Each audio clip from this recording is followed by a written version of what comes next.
July 20, 1944. The Wolf's Lair. 2,000 SS troops guard the perimeter of Hitler's fortified headquarters. Inside, a bomb detonates. The blast tears through the briefing room, but the Führer survives. Adolf Hitler does not cancel his meetings. Hours later, he greets Benito Mussolini at the train station. He presents an image of invincibility. Behind the facade, the machinery of terror begins to turn. This is the start of the most brutal purge in the history of the Third Reich.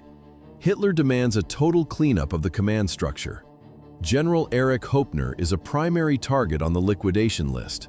He once commanded hundreds of thousands of men. Now, he is prey.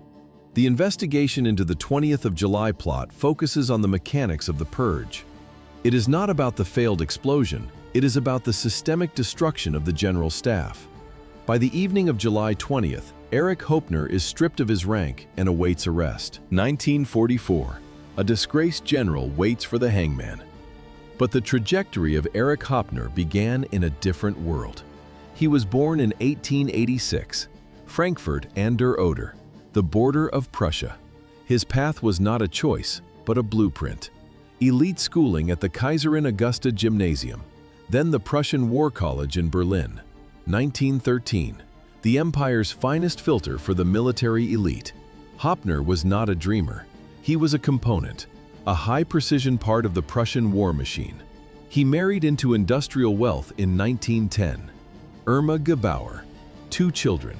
In 18 years, they would watch their father die. For now, there was only the career, the ladder, the uniform. Then came the Great War. July 28, 1914.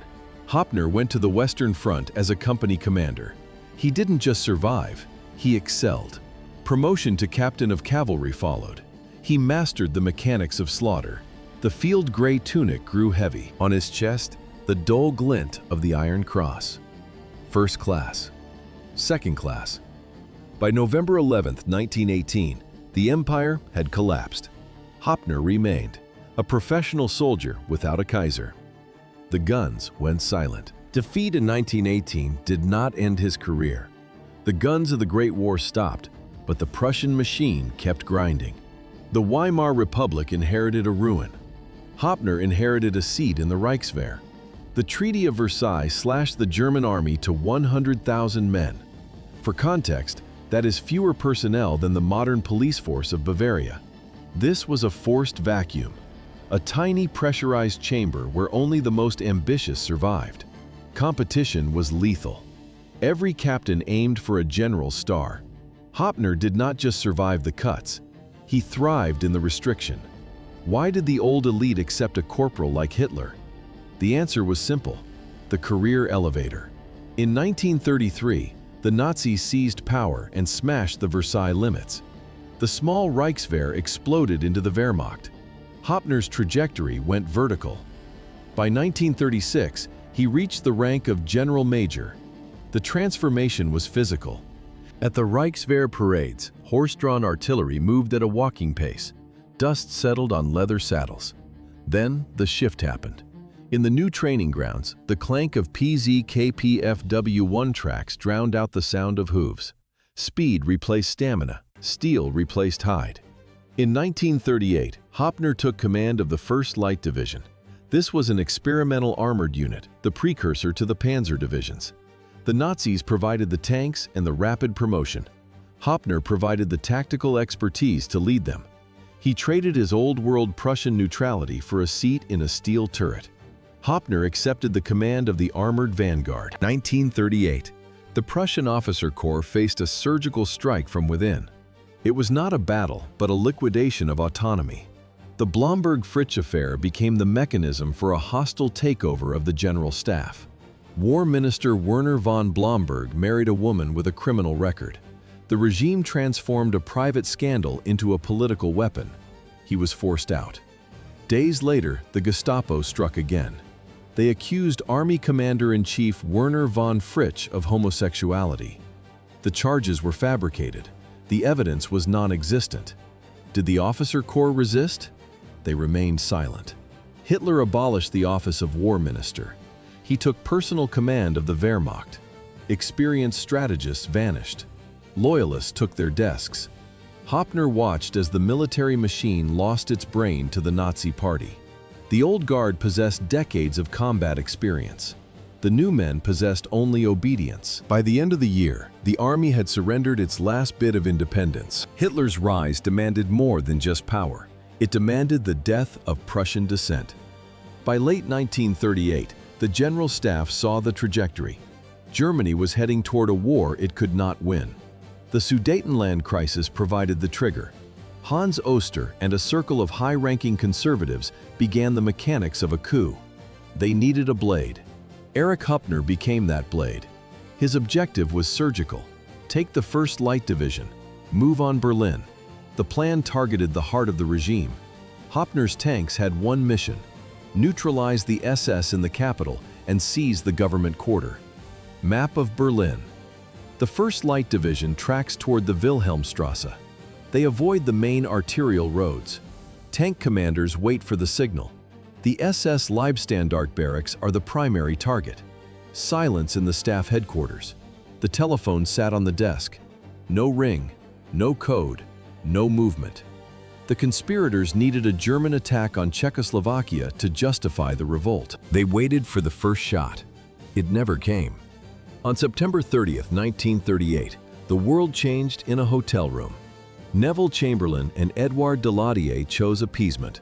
The Munich Agreement handed Hitler the Sudetenland on a platter. One signature destroyed the conspiracy. The dictator returned to Berlin not as a warmonger, but as a bloodless conqueror. The West had saved him. The Munich Agreement was signed on September 30th, 1938. On September 1st, 1939, Hoepner's tactics redefined the map of Europe. But one personnel decision redefined the man. The 16th Army Corps moved like a machine. No pauses, no stabilization of the rear. In the first 7 days of the invasion of Poland, Hoepner's tanks tore through 230 kilometers. 230 kilometers in 168 hours. This pace created a vacuum. The front lines outran the supply chains. Behind the tanks, in the gaps of the disorganized rear, the ideological cleansing began. Hoepner demanded merciless annihilation from his troops.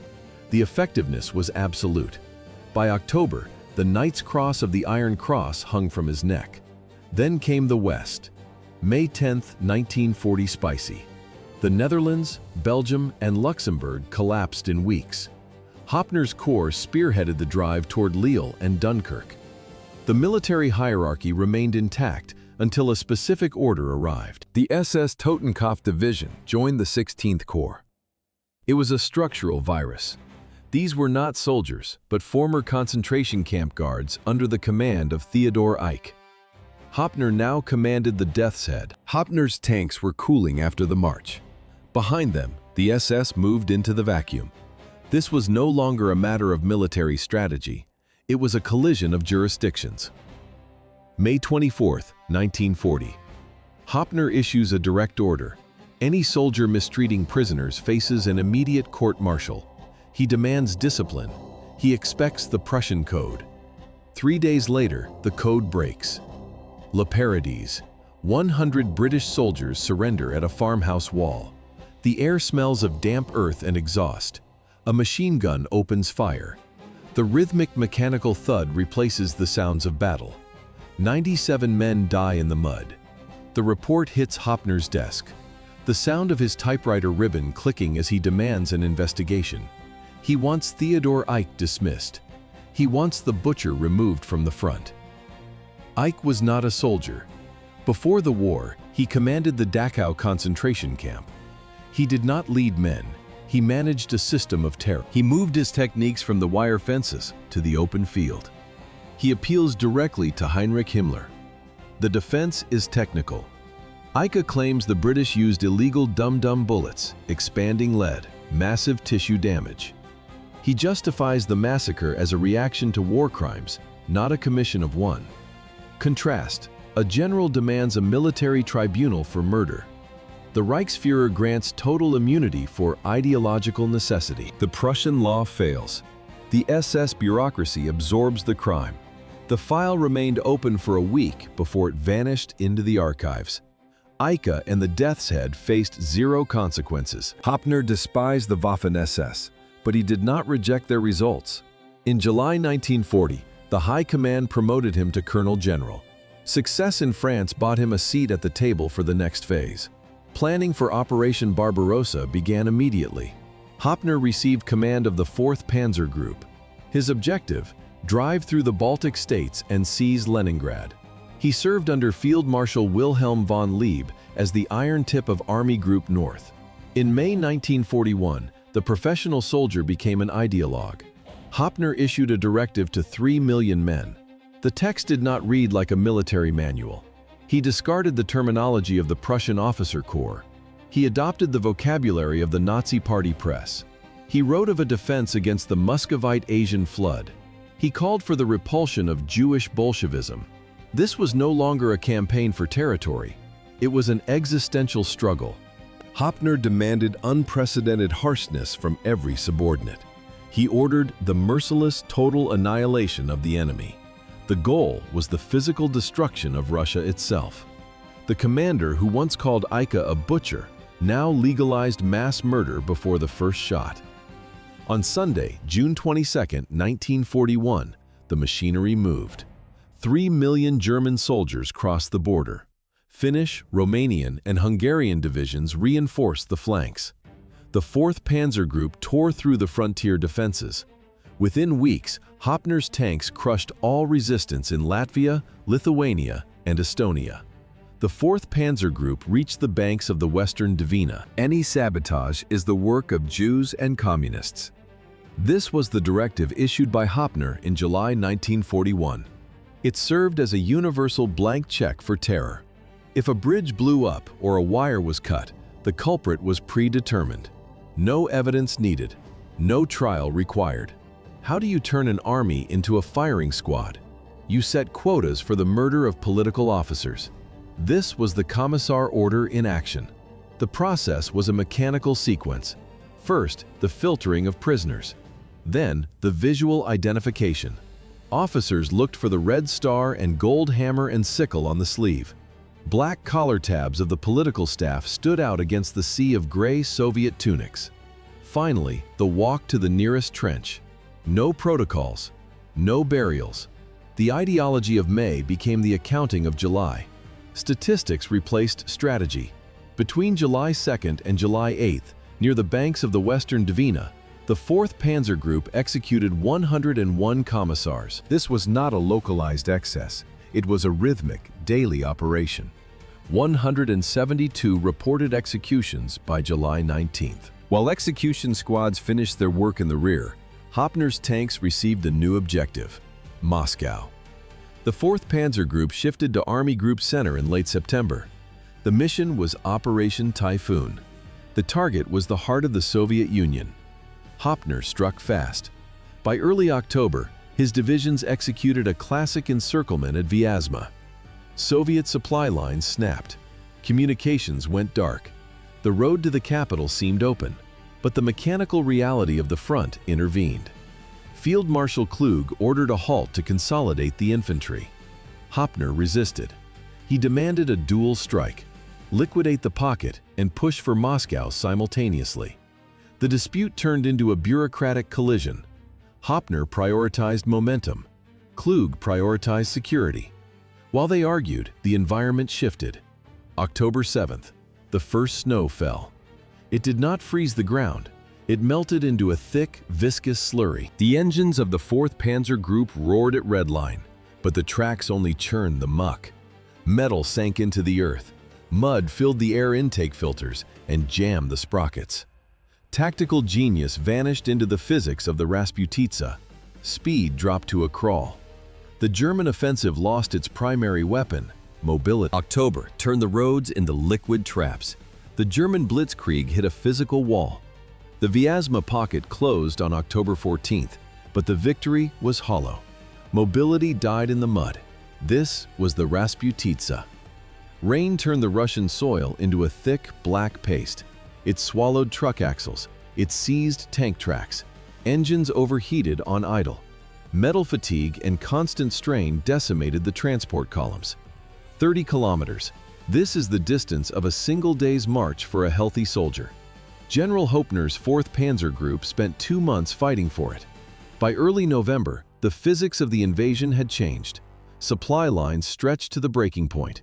Food, fuel, and ammunition arrived in trickles. The Soviet defense stiffened. Every village became a fortress. Hoepner's units, worn down by weeks of attrition and sub-zero temperatures, could no longer find the seam in the Red Army's lines. The encirclement of Moscow remained a line on a map. On the ground, it was a logistical graveyard. Frozen mud eventually replaced the liquid sludge, but the momentum was gone. On December 5th, the reports on Hoepner's desk were terminal. Moscow was visible through binoculars, but it was unreachable. Hoepner halted the planned attack. While the front line froze, a bureaucratic duel erupted in the headquarters. General Erich Hoepner faced a choice between a suicidal order and the lives of his men. On January 8, 1942, the situation reached a breaking point. Hoepner requested permission to withdraw his exhausted units. Field Marshal von Kluge promised to consult the Führer. He told Hoepner to prepare. The general did not wait for the final signature. He ordered the retreat immediately. Kluge panicked. To shield himself from Hitler's rage, he reported Hoepner for unauthorized movement. The Führer's reaction was immediate and total. He dismissed Hoepner from the Wehrmacht for cowardice and disobedience. Expectation, a commendation for saving the 4th Panzer Group from encirclement. Reality, a dishonorable discharge. The punishment went beyond the loss of rank. Hitler stripped Hoepner of all decorations. He revoked his pension. He banned him from wearing the military uniform. For a Prussian officer, this was civil death. Hoepner's justification was sharp. I have duties higher than those to the Führer. My duty is to the troops entrusted to me. Hoepner refused to vanish. He sued the state. In a rare moment of judicial independence, the court ruled in his favor. Hitler could not yet dismiss judges at will. Hoepner successfully reclaimed his pension by court order. 2 years after his legal battle for a pension, Hoepner returned to the struggle. This time, he brought a bomb instead of a lawsuit. July 20th, 1944. The Wolf's Lair. Colonel Klaus von Stauffenberg entered the briefing room with a briefcase. Inside was 1 kilogram of plastic explosive. What saved Hitler from 2 kilograms of TNT? One accidental detail of the interior. Stauffenberg only managed to arm one of the 2 devices. He placed the bag under the heavy oak table, inches from the Führer's legs. Then he excused himself.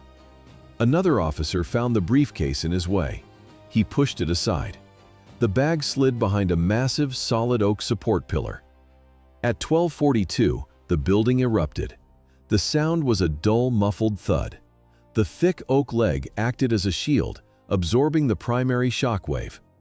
High-velocity splinters flew, but the direct blast missed its target. Out of 24 people in the room, only 4 died. Hitler walked out with singed trousers and shattered eardrums. In Berlin, the conspirators operated in a vacuum. Communications were cut. Stauffenberg arrived believing the dictator was dead. Operation Valkyrie began. The reserve army took to the streets. The momentum died in the details. Orders were delayed. Commanders hesitated. By evening, the radio broadcasted the truth. The Führer was alive. The coup collapsed into chaos. The July 20th broadcast shattered the conspiracy. Hitler launched a massive hunt for every shadow of dissent. The Gestapo reached General Erich Hoepner's house by the early hours of July 21st. They didn't offer a trial. They offered torture. Hoepner refused the chance to commit suicide. He demanded his day in court. He got it on August 8, 1944. The People's Court was not a legal chamber. It was a slaughterhouse. Judge Roland Freisler presided. He screamed. He insulted. He stripped the defendants of their dignity before taking their lives. Hoepner stood before the cameras. He was 57 years old. The guards had taken his belt. He clutched his oversized trousers with trembling hands to keep them from falling. They had denied him his false teeth. His face appeared collapsed and hollow. This was the protocol of humiliation. What happened to the families of the conspirators? Under the Nazi practice of Sippenhaft, the state arrested Hoepner's wife, daughter, son, brother, and sister. The women went to Ravensbrück. His son went to Buchenwald. Blood was the price of failure. The execution took place the same day at Plötzensee Prison. Hitler gave specific instructions. He wanted them hanged like cattle. The execution chamber was a cold room with meat hooks bolted to the ceiling. Technicians set up bright floodlights. They filmed every second for Hitler's private viewing. Hoepner was lifted toward the hook. The executioner did not use a standard noose. He used a thin hemp cord. It did not snap the neck.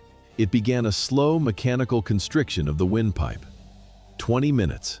That is how long the agony lasted. The thin string cut into the flesh while the lights burned overhead. It was a deliberate technology of pain.